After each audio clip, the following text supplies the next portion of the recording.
Hello everyone, Studlord here, and in this video we're going to look at all of LEGO's Star Wars sets we know are retiring in 2024, see whether you want to pick them up as a collector, and of course which ones are worth investing in. I'm going to base this on a 3-year forecast and we're going to start from worst through to best. Bear in mind I'm of course not a financial advisor, this is just based upon research and my own past experience. With that in mind, do subscribe to the channel because each week I post a best deals of the week video for the UK, USA and Europe, and you'll find that many of these sets are covered in those videos. The first one on our list is the Mandalorian Fang Fighter versus the TIE Interceptor. This is 75348, comes in at 957 pieces.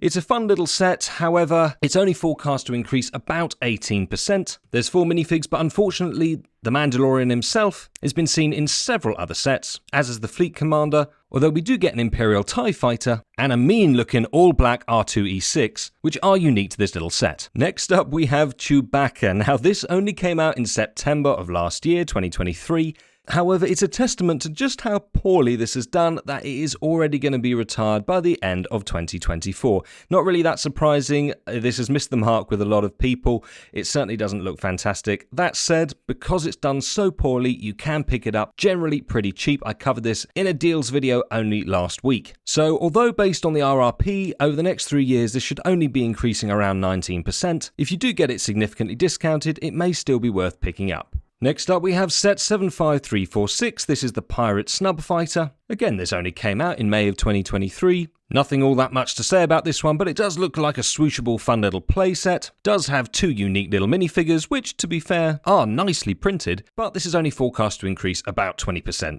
Also forecast for a 20% return on investment is the Emperor's Throne Room Diorama 75352. This again only came out in May of last year, so is retiring by the end of this year, probably at around 18 months of a run. Following the Throne Room, our Endor Speeder Chase Diorama is also retiring. This is set 75353, also forecast at around a 20% return on investment. Not sure how I feel about this one personally. I really don't like the way they've done the trees. I do think it could have been quite a bit better. That said, it does come with 3 unique minifigures, of course quite a nice layer in this one as well. So from a collector's point of view, probably worth getting, but I just am not a huge fan of this particular set personally. Let me know what you think about it in the comments below. Next up retiring is the Tennu Jedi Temple. This one was released in June of last year. This is set 75358. Now this is actually forecast to increase around 21%, but frankly do not go anywhere near the retail price for this. It's just horrendously priced. The price per piece is awful. That said, if you do pick it up on the cheap, there is plenty going on with it. This one does look like there is fun to be had with it. Of course, 4+ sets don't usually come with stickers in, so I think any of the printing you're seeing in here will actually be printed on the bricks. But yeah, don't go anywhere near this at retail price. Next up we have set 75350, this is Clone Commander Cody's helmet, one of my personal favourites actually when it comes to the helmet range, and this one is forecast to increase around 22%, which is certainly respectable, especially as I have seen this on discount fairly consistently in different places from between 20 to 25% off. Of course, from a collector's point of view, I think this is a fantastic one. It just looks brilliant on display. And apparently we have now come to the end of the helmets from LEGO. So if you haven't yet completed your collection, definitely make sure to pick this one up before it is retired by the end of 2024. Likewise, next we have set 75351. This is Princess Leia's Bounty Hunter helmet, which she wears as a disguise to get into Jabba the Hutt's lair in, of course, Return of the Jedi. It's a 40th anniversary edition, this one, and again, definitely worth picking up to complete your helmet collection if you haven't already. Again, has been possible to pick up between 20 to 25% off, so keep an eye on my weekly deals videos to see where you can grab that. And again, based just on the RRP, you're looking at around 20% return on investment after 3 years. Next up we have the Ghost and the Phantom. This should be around a 25% return on investment. This is set 75357, and this is absolutely packed full of features. I really love this set. From a display point of view, again, just as a collector, I would say absolutely get it. Even if you're not going to be picking any extras up to actually try and sell on later, this is just worth having in your collection and having on display and playing with as well. You've got a great minifigure lineup here as well. All of these are great, but especially Hera, this is a super minifigure. So if you haven't got this set already, pick it up. It's worth it alone just for these, but the ship itself is also really, really awesome. Next up we have a Millennium Falcon, set 75257. Yes, this is retiring, and goodness knows when we'll ever get another Millennium Falcon again. Yes, alright, there's a little bit of sarcasm in there. That said, this is actually, in all fairness, a really, really nice Millennium Falcon. It's probably the best one that we have had to date that isn't a UCS set. It is wonderfully detailed. Sadly, quite a few of the minifigures that you get in this are not unique, but at least a couple of them still are, including Lando. Now, this one has been out for a long time. It was launched all the way back in October of 2019, so there's been plenty of time to pick this up. Of course, we are going to have more Millennium Falcons to come, but I do really like this set. It's still forecast to increase by about 25% over the next 3 years, so definitely one I would say for collectors like myself, but also worthy of considering for investment, as although it's been out a long time, it really shouldn't do too badly post-retirement in the years to come. Moving on, we have another helmet, this time Darth Vader's, set number 75304. This is actually forecast to increase around 25% over the next 3 years. Even though it's definitely not my favourite. There's a lot of stickers in this one, which just lets it down for me. The mouth isn't perfect, but of course it is such an iconic character. You do just have to have it to round out your collection. So if you haven't got it already, go and do so, because this will be gone by the end of the year. Next up, we've got the Executor Super Star Destroyer, set 75356. This is a 40th anniversary edition. It's really enjoyable to put together, and this is a fantastic display piece. It's actually really impressive, 17 inches in length, 14 inches in height. I really can't ask much more of this set at all. I definitely think that this is one that should be in every Star Wars fan's collection, and from the point of view of an investment, it's forecast to increase around 25% based on the RRP price over the next 3 years. Then we have the Mandalorian's M1 Microfighter. Of course, neither the Mandalorian nor Grogu are unique to this set, however, it is the cheapest way to actually pick these figures up. And it's just a nice little set. Of course, with the low price point, the forecast 25% return on investment doesn't really mean much. That said, I do really appreciate when LEGO does these little 6+ sets. They just make for a really nice entry point and actually make things a whole lot more accessible for people, especially in Star Wars when, let's face it, we've just got loads of, yes, amazing sets, but generally really expensive. Following on from The Mandalorian, we have Ahsoka and the New Republic E-Wing vs Shin Hati's Starfighter, set 75364. This one is forecast to increase by 25% as well, and actually I've got a lot of time for this set.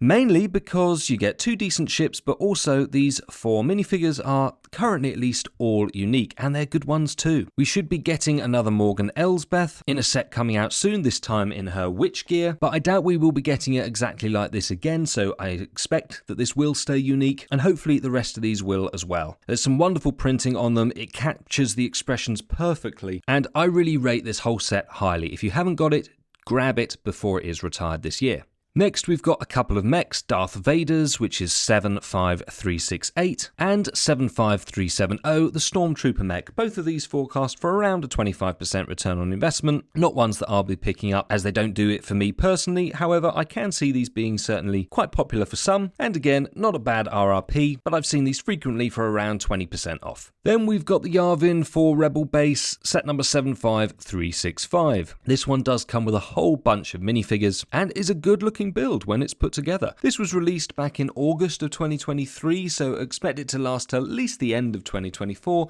but it should be retiring this year and is a nice one to pick up. From an investment point of view, it should increase by around 26%, but what makes this even better is that you can actually get this between 30 to 35% off, as I've covered in previous deals videos, so keep a close eye on it. I expect you'll see some more discounts once again before this is fully retired. Next up, we have the UCS Luke Skywalker's Land Speeder. This is set 75341. Comes with the 2 minifigures, only C-3PO there is actually unique to this set. While this is a nice set and one that all collectors are going to have in their collection, don't go anywhere near it at retail price. Even though this is forecast to increase by 28% over the next 3 years, it has been consistently available, heavily discounted, pretty much throughout all of 2023, and still is now as I record this. Next up, we have Mos Eisley's Cantina. Can you believe that this has been out since September 2020? Yeah, this is definitely going to be retiring this year. That said, it's a really, really nice set, packed full of details and crammed with minifigures, including some really quite rare ones. This has got to be one of my favourite Star Wars sets personally. There's just so much about this that makes it a wonderful display piece. Of course, it does have a high price tag, which may have put people off getting it before now, but to me, definitely one worth picking up if you haven't got it already before it disappears. From an investment point of view, it is forecast to increase around 30% over the next 3 years, and it has been available in certain places at certain times quite heavily discounted, which of course makes that even more attractive. The discounts though are quite sporadic, so once again, subscribe to the channel, keep an eye on my weekly deals videos because I will of course be covering this on the best deals that you can get it at the best price before it retires. Now for another UCS set, it is R2-D2. This one's also been out for a while, since 2021, set number 75308. It is a wonderful recreation, an amazing one to have on display. That said, we are getting a smaller version of R2-D2 coming out this year, which will have a much more accessible price point. How good it will be in comparison though is the main question, as of course is whether this one will be retired before the new one is released. I guess ultimately this one is always going to be the bigger and more detailed version, being the UCS set. So if you have been collecting other sets in the Ultimate series, you're pretty much going to have to get this one as well. From an investment point of view, it's forecast to increase by around 29%, 30% over the next 3 years as well. So again, if you do pick this one up on a discount, it's good to keep a hold of. Now it's time for the big one, the AT-AT set 75313. Of course, the Ultimate Collector's Series Edition. Bear in mind that this is the only version of the AT-AT that is properly in scale to minifigures, and is just such an awesome display piece. It really is crazy. But of course, a lot of people will find this inaccessible just because of that really high retail price point. What that does mean though is that it's going to be going up in value, forecast to increase by around 30% over the next 3 years.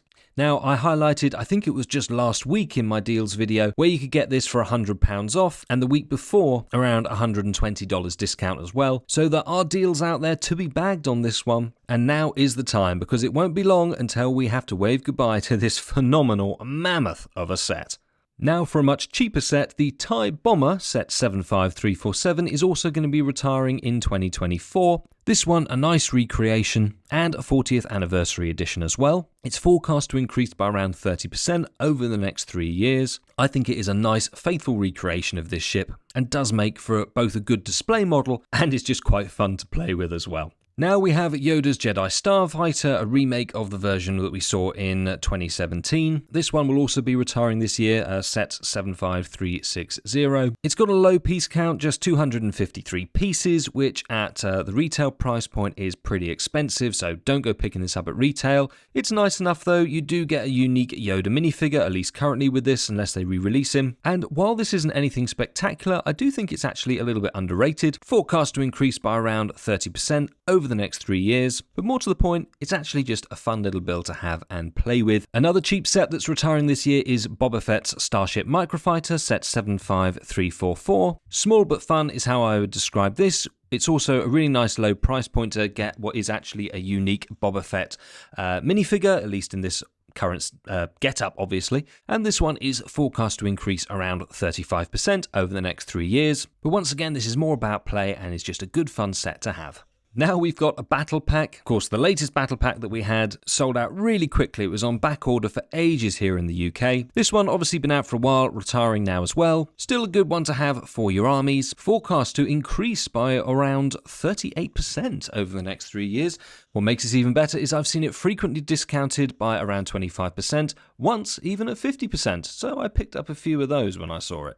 Next, we have set number 75354, the Coruscant Guard gunship. This makes for a really nice alternative to the much larger UCS gunship that we have, and it also comes with 4 unique minifigures, all of which are nice. It's just unfortunate, as we know, that Padme, for some reason, is in a different outfit to the one that she actually wore in the episode that this appeared in. Again, what's your reasoning behind that, Lego? Nonetheless, really nice one, much more accessible price point, fairly frequently discounted as well by around 25-30%, and yet forecast to increase by 38 to 40% over the next 3 years. Unless you just have to go and get yourself the UCS gunship, I think this actually makes for a really nice display piece, and one that, because of its size, is also quite swooshable and just fun to play with as well. Now we have another battle pack, this one's 75359, Ahsoka's Clone Troopers. I imagine most of you will already have this, but just so that you know, it is going to be retiring later this year, forecast to increase around 40% over the next 3 years, and is a great one to have just for those army builds. So if you haven't picked this up somehow already, make sure that you do before it's gone. Next, for the Brickheads fans out there like myself, our Tusken Raider is also going to be going. This one is set number 40615, and of course, like all Brickheads, where you just get the one, it's priced at £10 or $10 or €10 respectively. As Brickheads go, this is a pretty nice one, with actually quite decent detailing. It's forecast to increase around 50% over the next 3 years, which actually isn't fantastic for a Brickhead, but for me, this one is more just about making sure that I get all of them added to my collection. And lastly, for the Star Wars sets retiring in 2024, at least that we currently know about, is set 75333, Obi-Wan Kenobi's Jedi Starfighter. This is a nice little ship, has some fun detailing, and is fairly accurate as well. It also comes with 3 nice little minifigures, all of which happen to be unique to this particular set, which is great for what is a low price point. And this one is actually forecast for investment to increase by around 50% over the next 3 years. Personally, I just think it is a really nice looking little ship, good for display and good for play. Now, if you do want this, don't wait until the end of 2024 because actually this should be retiring within just the next couple of months. So if you want it, act quick. But that completes our roundup for the Star Wars sets retiring in 2024. Post in the comments which you've got and which you'll be picking up. Please consider liking the video and of course subscribing. And thank you very much for watching. I look forward to seeing you on the next one.